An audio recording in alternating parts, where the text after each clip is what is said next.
Bonjour à tous, bienvenue dans cette petite vidéo. Aujourd'hui, je voulais répondre à une question qu'on m'a posée il y a quelques jours. On m'a demandé, est-ce que la gravité du mensonge est proportionnelle à la souffrance que vit la personne qui ment?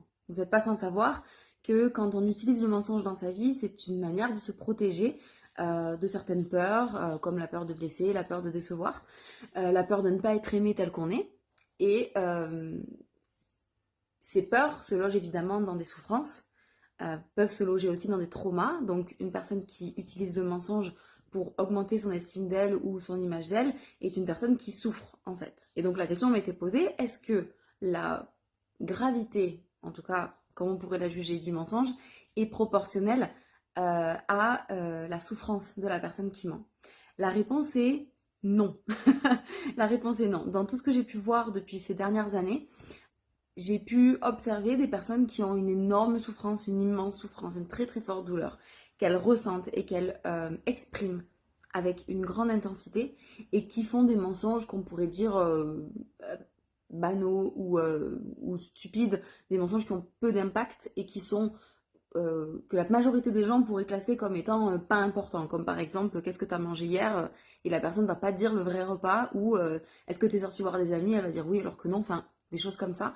Là où j'ai pu aussi observer des personnes qui n'avaient pas de traumatisme fort, n'avaient pas une souffrance qu'ils exprimaient avec autant d'intensité que d'autres et pourtant pouvaient avoir des mensonges bien plus graves, graves entre guillemets, comme inventer des maladies, inventer des proches disparus, des mensonges qui sont classés comme étant, jugés comme étant et classés comme étant plus graves parce qu'ont des conséquences qu'on va juger moins conventionnelles, quoi, moins ok, qui vont avoir des conséquences qui vont entraîner une forme d'empathie chez l'autre qui est plus importante que si on se trompe, si on ne donne pas le vrai repas par exemple.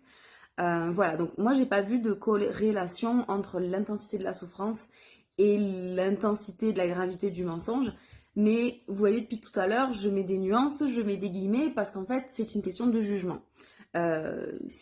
Quelqu'un va pouvoir estimer que mentir sur est-ce que je suis sortie avec un ami ou pas hier soir, c'est super grave, et une autre personne va trouver ça peu important. Tout comme il peut y avoir des personnes qui ne trouvent pas très grave, par exemple, une usurpation d'identité sur les réseaux sociaux et quelqu'un d'autre va trouver ça très important. Donc en fait, il y a une notion de qu'est-ce que je juge, qu'est-ce que je trouve être grave ou pas. Et du coup, déjà là, ça permet de nuancer mes propos. Et puis, il y a également la question de la souffrance. Ben, en fait, il y a des personnes qui vont pas l'exprimer ou peu l'exprimer, mais qui pour autant souffrent énormément. Et moi, je vais pouvoir peut-être juger d'une certaine manière que une personne ou une autre va avoir plus ou moins de souffrance, mais finalement, c'est que par rapport à ce que je ressens quand je parle à cette personne et c'est que par rapport à ce qu'elle me raconte.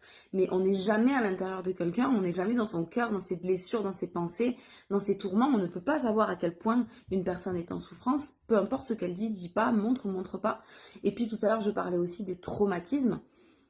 J'ai certains de mes clients qui, grâce au coaching, se rendent compte qu'elles ont été en fait abusées, traumatisées, qu'il y a eu des événements marquants et très impactants dans leur quotidien. Et on va pouvoir se dire, ok, il y a eu quelque chose de très important, le mensonge est très important, ou pas. Et il y a des personnes qui vont pas avoir de traumatisme apparent et pendant l'accompagnement, rien ne va se révéler non plus. Ça ne veut pas dire qu'il n'y en a pas eu, en fait. Ça ne veut pas dire qu'il n'y en a pas. C'est peut-être juste que c'est pas remonté à la mémoire ou que le système de protection de cette personne est tellement important qu'il ne va pas ressortir lors de l'accompagnement. Donc tout ça, c'est à nuancer évidemment. Mais là, moi, ce que je pourrais dire aujourd'hui, avec le recul que j'ai, bientôt, enfin 5 ans et demi d'accompagnement, ce n'est pas la souffrance de la personne qui détermine la gravité du mensonge. Maintenant, je pourrais répondre dans une autre vidéo à la question de qu'est-ce qui détermine et qu'est-ce qui fait que quelqu'un va utiliser des mensonges graves alors qu'une autre va utiliser des mensonges anodins. À suivre.